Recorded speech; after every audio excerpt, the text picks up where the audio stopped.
This podcast is brought to you by JAM, Junction Arts and Media, building community in the Upper Valley through media.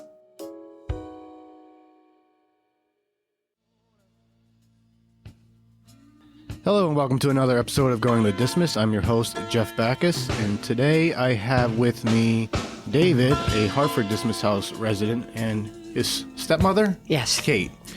And today's focus of discussion is mental health and the system of care in the United States today. Dave, do you just want to introduce yourself? Like beyond any mental health, just who are you, where are you from? My name is David Barnes, and I grew up around here in the town of Woodstock. I went to the high school. I moved off to Hawaii for about 20 years and ended up being diagnosed with bipolar and ended up having to come back to Vermont and thankfully get help from my family and friends. I want to go into Hawaii a little bit because that's kind of like my favorite part about you when you go into your Hawaii stories, laying on the beach, and you have some cool stories. Kate, where are you from? What's your life story? I grew up in Connecticut, but I moved up to Vermont about 50 years ago next month. Do you consider yourself a Vermonter now? No, you have to be born here. I'm from Connecticut too. I moved here to be a part of Vermont's lifestyle. I love nature and being outdoors. I taught cross-country skiing for 28 years, and I have a landscape garden business 42 years now. Wow. I'm getting pretty old.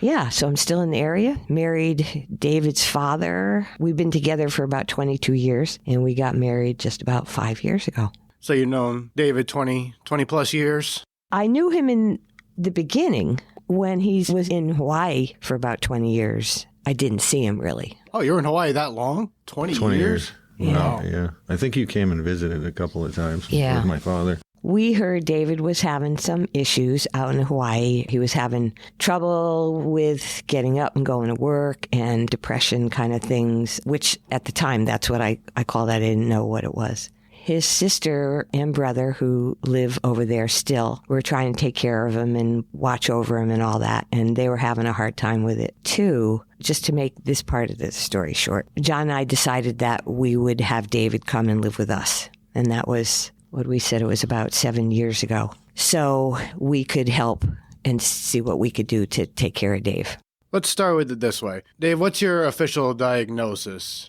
I've been diagnosed for a number of years now, about 12 years, with rapid cycling bipolar. So I shift every month and a half or so from extreme highs to extreme lows with severe depression, where I have difficulty even functioning and getting out of bed at times. So yeah, that's what my diagnosis has been. Where would you say you are in the cycle right now? We were in the process, my doctor and I, of changing medications. And so recently, in the last 4 months, I had been in a down through a medication change. Mm-hmm. And I really was struggling at the house, in Dismas house. And everyone there was really supportive, but kind of were worried about me because I wasn't eating, sleeping, showering, shaving, things like that. That seemed like simple natured things. But for someone that's severely depressed, it's almost catatonic sometimes, it seems. Not quite like that, where someone's bedridden, but it's difficult sometimes to explain to yourself why you can't get up and do something very simple like brush your teeth. Now, would you say that your mental health state ultimately led you to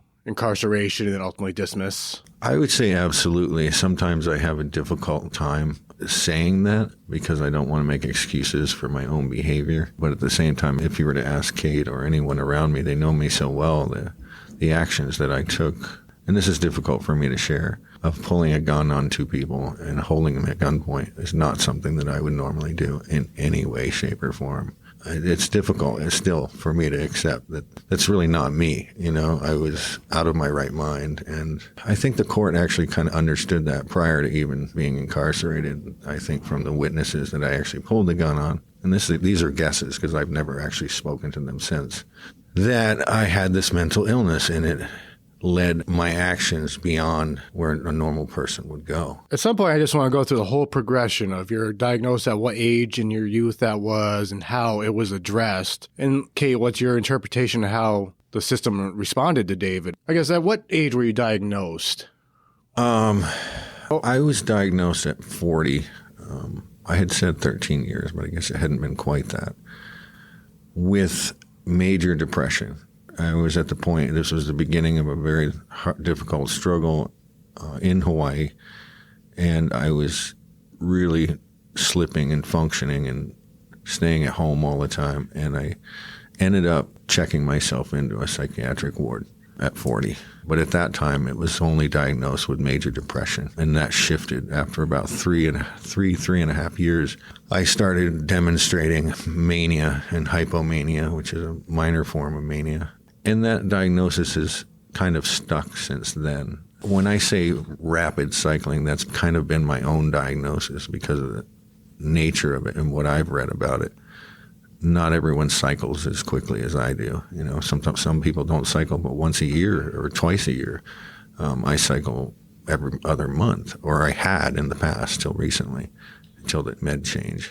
And my experience with you has been you're incredibly articulate about what your current frame of mind is and what you're going through, and say, I can feel myself going down, I can feel myself coming up, and I want everybody to be aware of this. Some people have a difficult time understanding the illness itself and accepting that it's truly an illness. Even myself, I beat myself up relentlessly, with nasty terms negative terms towards myself, thinking, what's wrong with you, and being that I am an intelligent person, and I feel that to some extent. But yet it seems as though the imbalance of chemistry in my brain dictates what I can and can't do. It kind of seems on some levels it has control. And you can see it. If you've met me before, you can see the switch happen and go. If you've never met me, go, whoa, or not never met me, but never seen me go through that cycle. Right. But once you do, you go, wow, that's incredible, like to see me shift like that. And they've been able to see that at the house, at the Dismas house in the last 2 or 3 weeks, where I finally came out of a 4-month severe down and all of a sudden came up and started being what people consider the real Dave. Yeah, I remember when you first came to the house. I mean, this guy could then talk. He wanted to clean and fix everything in the house. I was like, wow, this guy's so productive. It's incredible. And then it kind of cycled through and you just kind of became more mellow. Everybody looks around like, is Dave okay? Because we never experienced it before. Yeah. Like I said, I think it's difficult for some people to understand and accept that this can be possible for someone to just shift like that. It's like literally I seem sometimes, in my own words, to have a split personality where I shift from one side to the other. You were officially diagnosed when you were 40, you said? And how old are you now? 52. How old was Dave when you met him, Kate? Probably about 22 years ago. So you knew him prior to the official diagnosis. So what I want to say is before we knew about David's diagnosis and his troubles and all that, he was a very motivated person. He had his own, this is really important, he had his own window washing business in Hawaii, which out there is a really top-notch job to have. Climbing buildings, really well-functioning guy. I know Dave is a very creative, incredibly talented, smart guy. One of the kindest people I know and sensitive. Then heard of this depression and he basically lost his clients because he was depressed. He couldn't go to work. So, of course, he lost his home and he was living in his car. And that is not who the David was that I first met. So when he came to stay with us, it was really quite a shock to see these cycles. And the hardest one was when he was really up. One of the first things that we had to deal with, his really high mania. He would go out. He actually took his dad's truck without permission and went hunting with it and got stuck in the woods. He was afraid to call his dad and tell him what happened and all that. We were like worried where he was. It was a really bad scene. Basically, I think that for someone with high anxiety, and I'm also on anxiety medication, so I can understand a little bit of how he feels. You can't stop the anxiety. You can't stuff it somewhere. Your hyperness, you have to do something with it. And I think he just didn't have the good choice of taking the truck. So it got worse. Then he came back and took his dad's other truck without asking. To try to get the other one To stuck. try to get the other one unstuck. This was like him first coming to live with us. So we got through that somehow. We started to see those cycles that he talks about, and they are incredibly severe. I don't think his family could understand it at all. I did a little because all the women in my family, my mother included and all that, we're all on anxiety medication. It's just like an out-of-body thing sometimes that you have to put it somewhere. A lot of counseling that I went through. Anyways, we could see David going through this totally high-functioning guy to having these mania episodes that he just can't stay put. He's got to keep doing stuff. And then going into this depression where he would just stay in bed. It's like 3-4 weeks, pretty much like clockwork, 3 weeks up, 3 weeks down. So I just wanted to say that part about how he was before the bipolar really hit, it seems. So what was the doctors and everybody's recommendation and response? You do need some help. Yes, I've tried counseling and medication, and unfortunately have really what I consider little success. From what I understand and what I've read, some people, the medications work for them, and some people, they don't. They're medication resistant, so they call it. It's like looking for that happy pill, that magic pill that'll straighten me out to where I used to be as a person. It's been a long road, and I've had some success, but I feel very little, and I've been hoping to find more, success through the help of psychiatric help, psychologists, something magical to change that, because I don't seem to have been able to do that on my own. At times I feel that there may not be enough funding out there for people that are diagnosed with mental illnesses, as we see in so many ways in our country, that there are certain people that kind of get left in the dust, You kind of fall between the cracks. Yeah. So I would like to add the difficult part that I found with the Vermont mental health policy. I tried really hard after the truck situation and all that, and seeing David with his troubles. I tried really hard to get him into, first of all, we finally got to see a psychiatrist, and they just didn't really seem to understand. Now, when you say finally, how long was the wait time? I'm just curious. When I came back here, it took a while. It was months. I'd probably say about 3 or 4 months, which I thought was pretty quick in a way. And that's the state of the system. That's the state of the system. It just took a long time. Anyways, I was pretty disappointed with what they just wanted to throw him on meds. I don't really think they understood. At the time, David did not want to take the meds. Remember that? No. When we sat there in Gifford and I was going there. Because I had been on meds for years, I guess. You're correct. And I went there and I was pretty shocked. I thought the reason we were going there was to get help. And you were like, no, I want to not take meds. I want to get off the meds. Which, when I look back, wasn't wrong. When I realized what Dave wanted to do was to see what his bottom line was, to see who Dave was as a person, because he'd been on different meds. They were trying him in the beginning, this and that. I think it was making the mania worse. So after understanding that, we gave him a time period that we were going to let him go without being on any meds and see what was going to happen. I tried to get him into the Dismas house. Supposedly, some of the requirements were you had to be hospitalized for mental illness.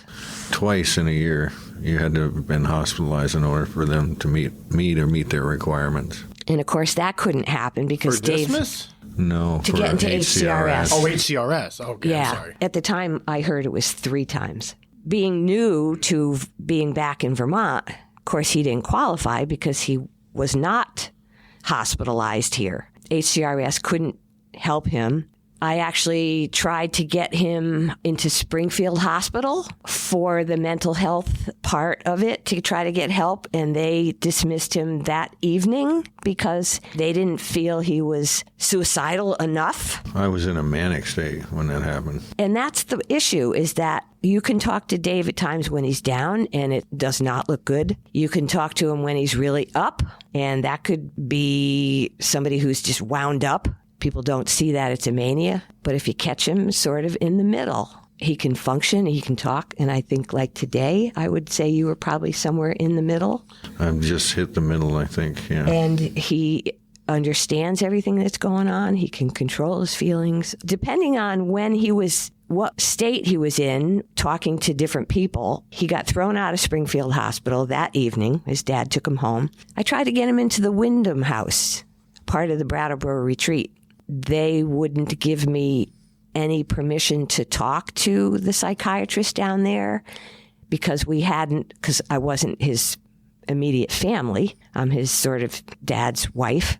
It took time. It probably would have taken a lot of paperwork to get permission from Dave, which he was non-functioning at the time, to get that paperwork to me and all that. They couldn't admit him either. They didn't think he qualified.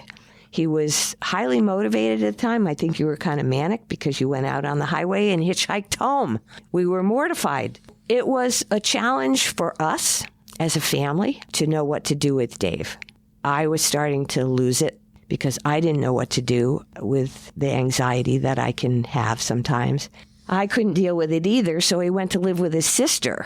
Dave was with us for about 2.5 years, I think. Yeah. And then his sister took him on for a little bit. I don't think she understood at all about bipolar. It seemed to me the situation with the gun, I believe, Dave, you were off your meds at the time.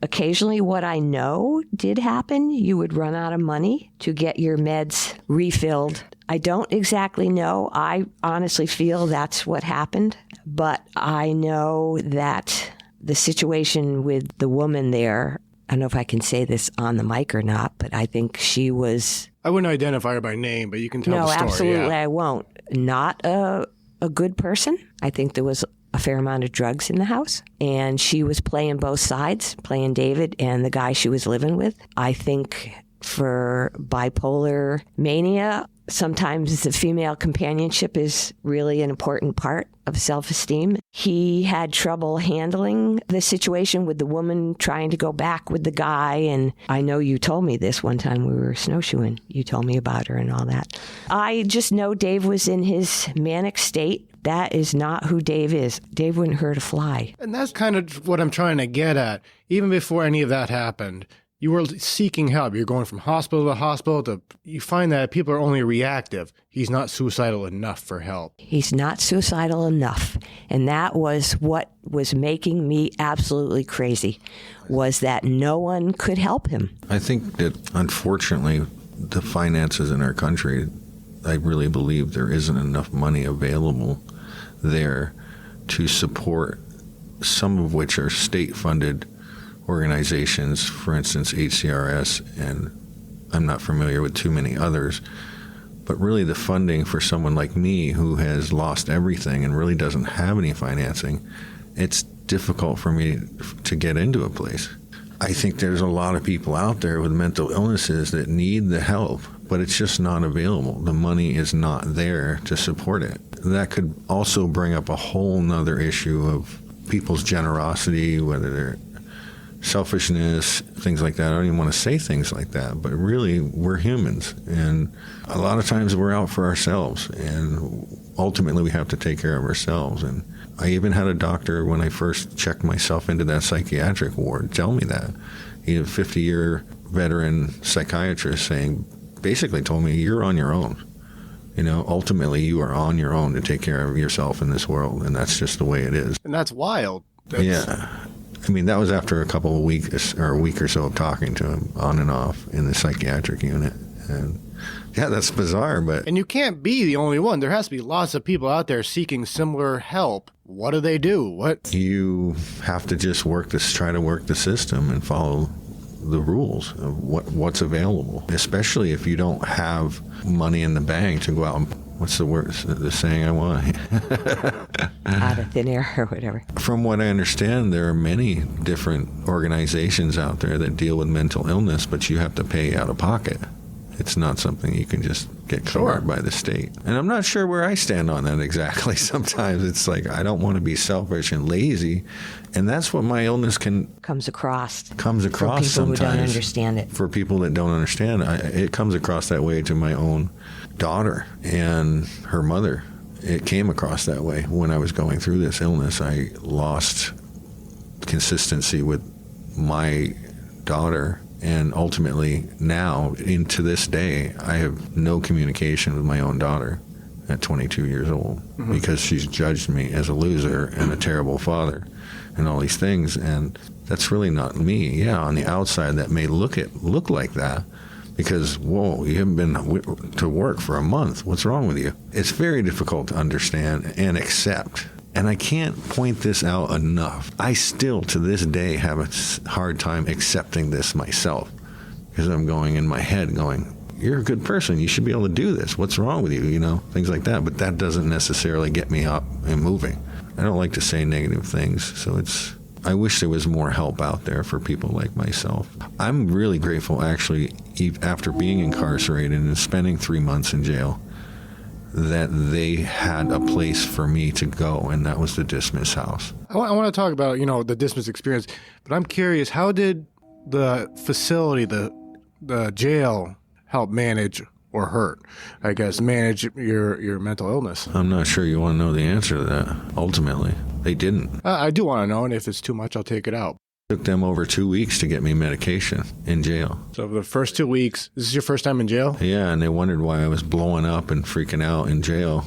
It's because I wasn't on my meds. When I go into a manic state, this is textbook symptoms, is you become highly, highly agitated easily, confrontational very easily. You think you know what's going on around you, but you don't necessarily, even though, especially in the manic state.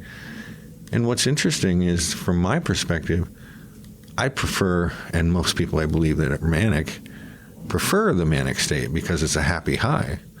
Sure. And the depression sucks, But at the same time, from the outside perspective, most people are more afraid when you're in the manic state that you're going to do something really crazy. And that's textbooked as well. When a person is severely high and have had depression for years, that energy allows them to actually maybe take action and possibly commit suicide. And that's why I think people possibly are more afraid of the manic side than the depressive side. Tell me if this is true. I was trained this when I went to the correctional academy. When you go through a bipolar up and down swing, the most dangerous time in terms of suicide is when you come out of the bottom in this first little upswing. Because you have the energy to do it. Right. You've been depressed. And I've actually stood on a bridge before for 20 minutes. And that's ultimately, and I'm not sure I should be sharing these things because I actually go to HCRS and they are very helpful and they're doing the very best they can at the same time. Yeah, they have their own constraints. I don't think they have ill will. I think they just don't have capacity. Yeah, I was just very surprised. I think, once again, from my perspective, which was limited, it seemed ludicrous that they couldn't get me my medication. They wouldn't even allow me my medication.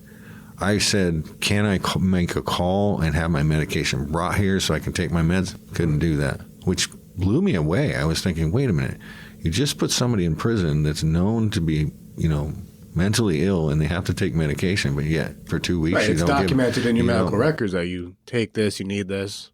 And I think, once again, my experience there was when they finally did get me in to see a doctor, it wasn't even the doctor that was for that hospital. They had hired her to bring her in to catch up on things because this one psychiatrist apparently works at several of the prisons or places. And so her ability to help people is extremely limited. Yeah, can you imagine her caseload? Yeah, exactly. I don't quite remember even what they gave me. I think they just gave me lithium when I was there. That sounds pretty standard, yeah. It just surprised me that they wouldn't allow any medications. I didn't really understand that, and I still don't exactly. I'm sure at the prison that they have their rules and regulations, and they just stick by them. Mm-hmm. I don't know if they were trying to find out what I was capable of not on medication, which would seem strange to me, but that's not even the beginning of it. I mean, I wasn't even allowed a phone call for weeks when I was in there. I always thought, I grew up thinking that as soon as you get arrested, you're allowed a phone call. You get one phone call. That's what the TV I would tell you. didn't get that one phone call for weeks. Right. I was like, whoa. Luckily, my sister happened to be on the telephone when I got arrested with me, where I almost thought I was going to get shot because I had the whole phone in my hand and I was yelling out, "This is a phone! This is a phone!" To the police? Yeah. I told my sister right there over the phone, that I was getting arrested and where I was getting, incarcerated. Because I don't think my family would have even known where I was if that wasn't the case, because I wasn't allowed that phone call, Right. which really surprised me. All right, let's take a step forward then. After jail, what's been your Dismas experience of living in the group home setting been like for you? There's been much of it that I really enjoy, but unfortunately the depressive times at the Dismas have been difficult. When I go into a depressive state, I also have a tremendous amount of anxiety and social anxiety and things like that. And at the Dismas house, we have dinners where wonderful people are there to support us and bring in meals and volunteer for the Dismas house. It's been difficult. I can't lie. If you can only imagine a bunch of guys, which I include myself, has kind of gotten off the beaten path, the right path, and we're all struggling, and we're all cooped up in a little house together. It can get difficult with personalities.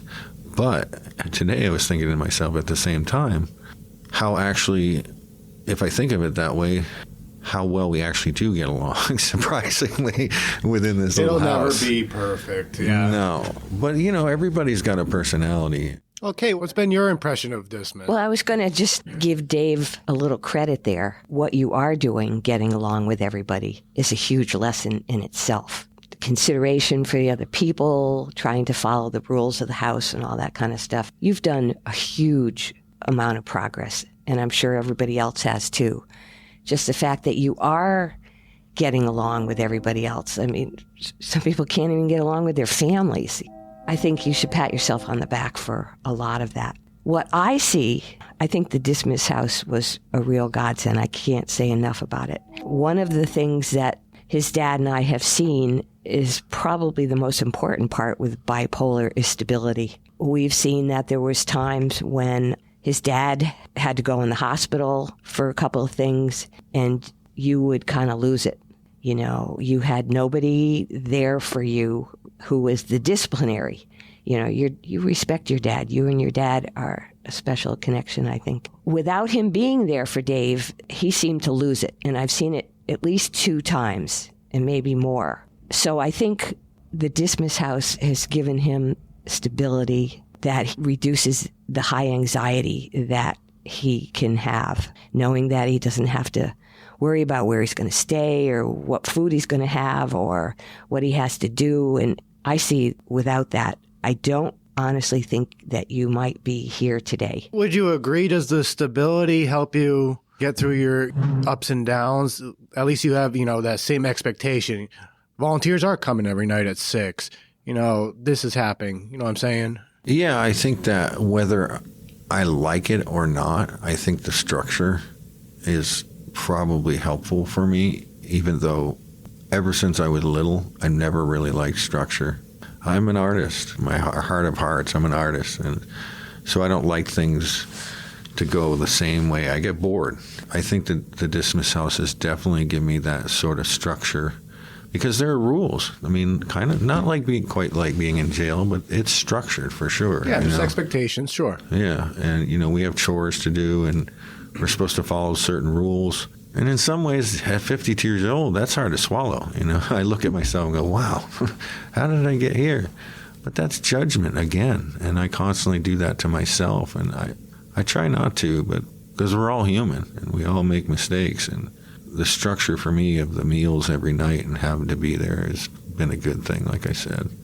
And everyone at the house there is very helpful that works there. You yourself at one time worked there as a director, and caring and understanding and open-minded to, you guys made me feel really accepted there. There's 2 other women that worked there at the Dismas house, and they also kept an open mind and didn't like slam that door on me, even though I was demonstrating things that they're like, whoa, they may have been, like, whoa, what do we do with this? Who is this? And that's been nice. And I'm thankful that I had somewhere to go. I had no place to go when I came out of prison. Ultimately, I think, burned my bridges a little bit with people.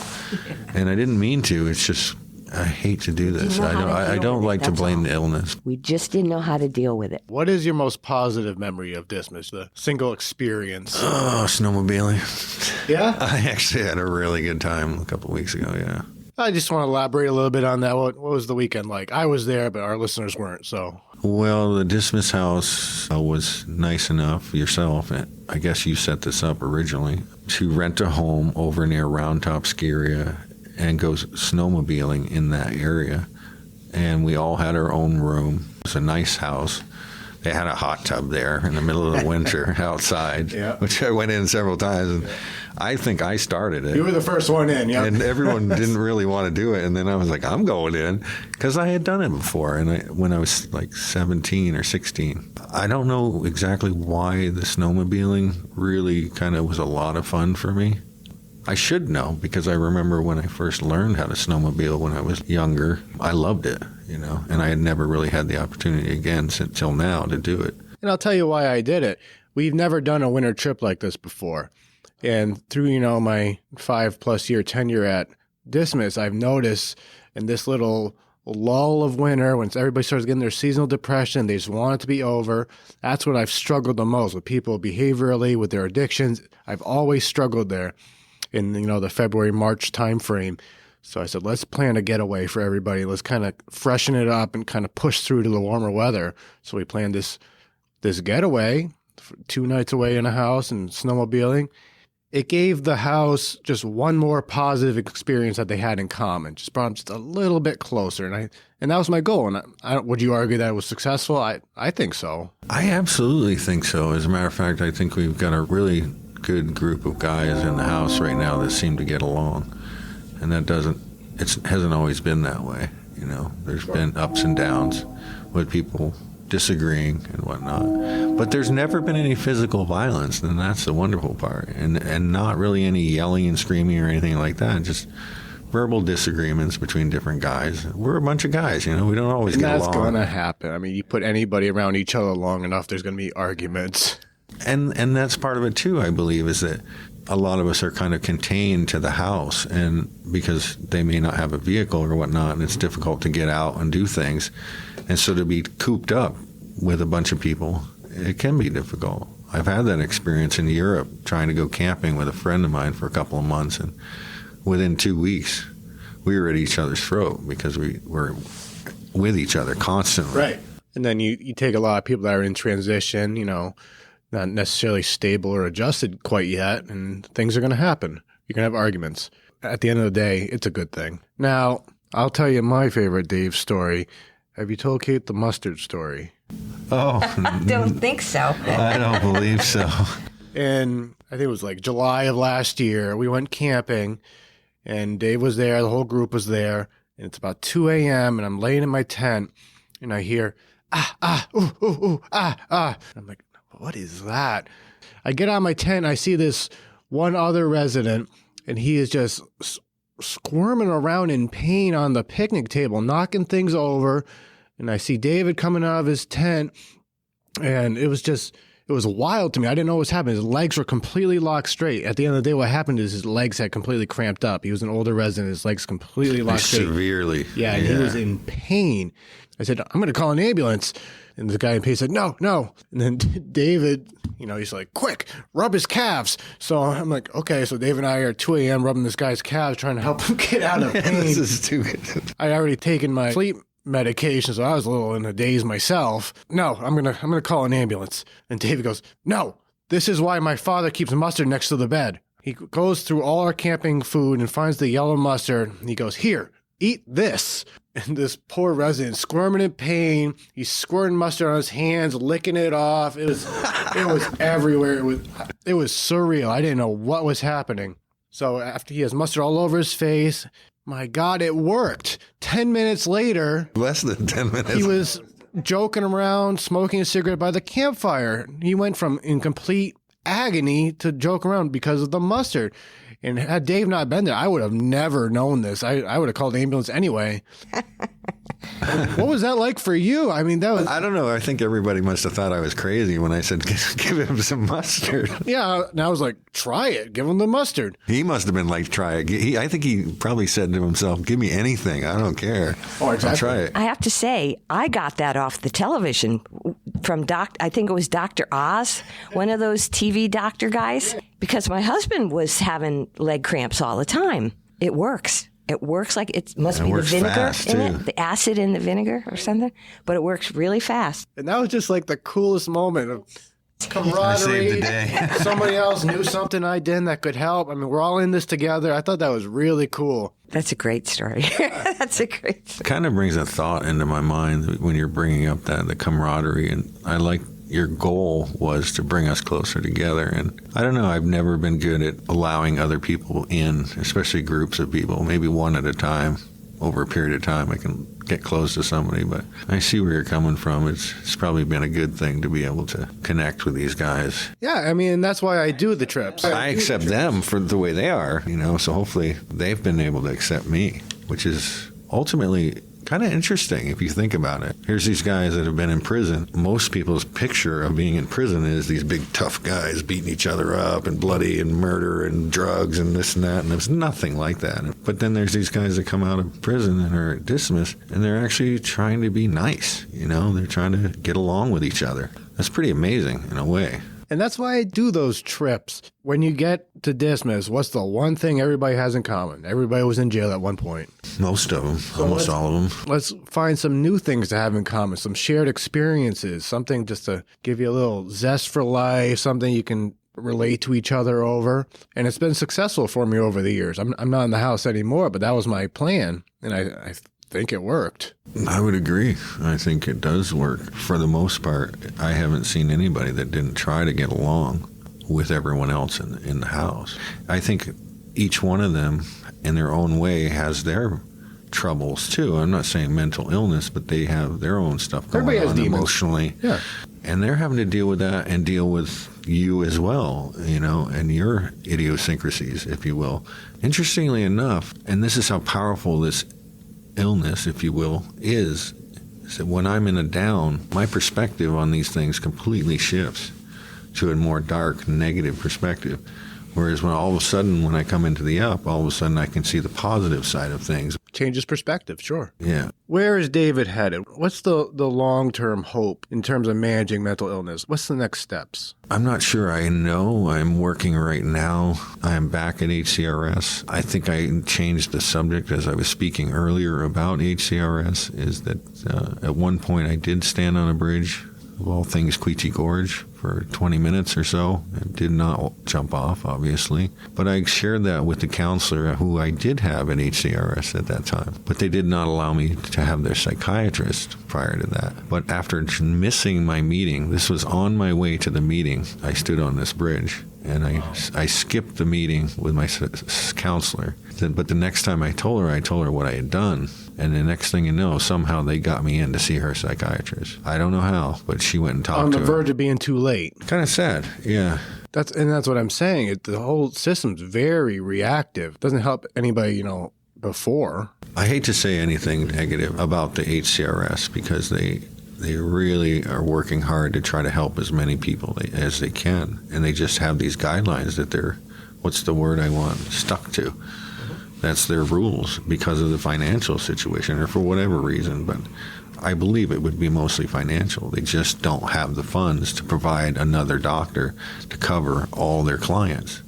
That's my guess. I don't know for certain. No, I would say that's accurate. I mean, we could feasibly sustain 5 more HCRS buildings locally. We could have more Dismas houses. I mean, there's a need. There is a big need. There are so many things like that in the world that we can talk about that are lacking in finances to help all kinds of people out there. Starving people all over the world. They're just left in the dust. But I think mental health, it hasn't been studied enough. It's not supported enough. It's relatively new, I think, like you said. Yeah. That they're kind of bringing that forward in the last 20, 30 years. And it's very real. Oh, people have kind of it's coming out of the closet, so to speak. Mental illness, people are starting to actually be honest about it and tell other people, well, I have this illness or I have that illness. Whereas in the past, apparently that wasn't the case. It was hidden and buried. Right. It's not that it didn't exist, in the 50s, 60s, and 70s. It went undiagnosed. Yeah. And shameful. I remember my mom going to counseling, and she would not tell anybody. Just had a bad name. She had just anxiety. She was so ashamed of that, and it had a big stigma, and that's not that long ago. That was your mom? That was my mom. And nobody talked about it? They kind of shoved it under the carpet? Just think about all the old asylum buildings there are. They're now closed, but what they used to house there, people, as simple as anxiety, that's torturous compared to your experience being incarcerated. Maybe I shouldn't go into medication, but I think that the technology and the understanding of how our brain works, putting medicines, chemicals into our brain, I still think they really don't know what they're doing exactly.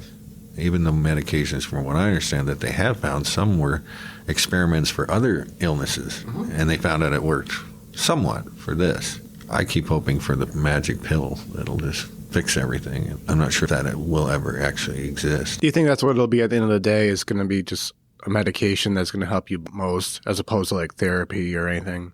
Ultimately, I don't really know. I'm starting to actually shift in my thinking in that way recently, whereas I need to gain more and start using more tools with just my thinking. I don't know how much behavioral modification is used at all in any of your counseling or and all that. My sister went through that. My sister, she also went through a lot of depression and all that, and she had a year of behavioral modification. It's a course that she took. She lives in Connecticut. She was lucky. She got on some really good medication, and with the behavioral modification, she is a different person. She's back to the sister that I knew growing up. So I think counseling is really helpful because you don't always know what's going on with yourself. It gives you an opportunity to pause and think about your feelings and share it. And you're learning. You want to learn tennis, you take a tennis lesson.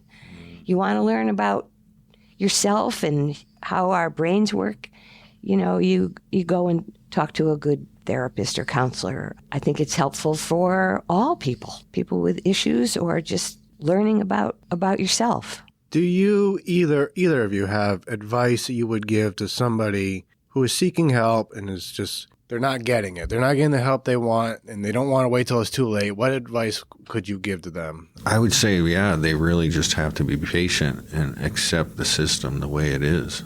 Unfortunately, that may not be the case if they have some money. They can go out and get a lot more counseling if you're willing to pay for it. Medication, that's something different. I think that's limited to whatever's available out there. Yeah, everybody has a price, I guess. Or maybe you're able to pay for a better doctor, highly qualified doctor. I just want to reiterate, I don't like saying negative, dark things about the rest of the world out there. I know that people are doing the best they can to try to help.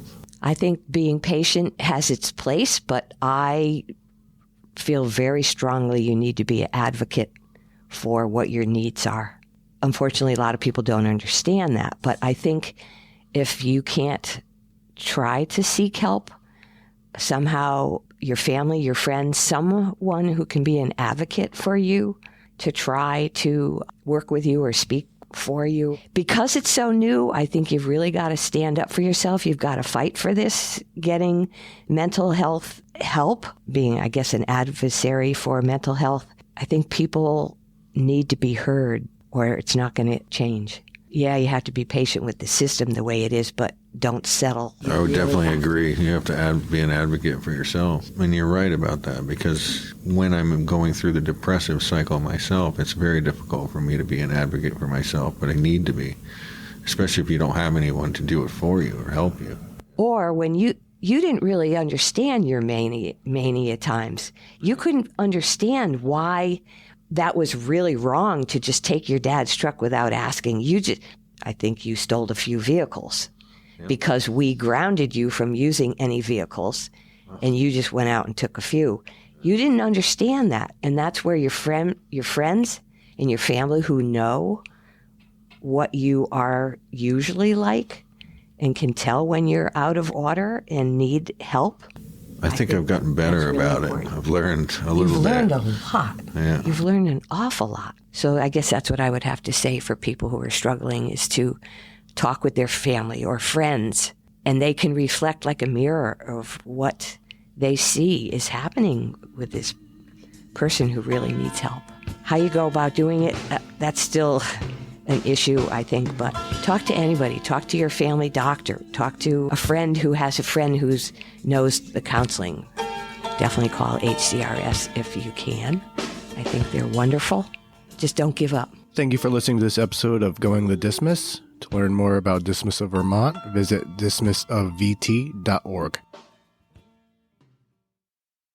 Thank you for listening to this Jam podcast. If you have found this program interesting and would like to find more Upper Valley content or learn how to produce your own media, please visit us at uvjam.org.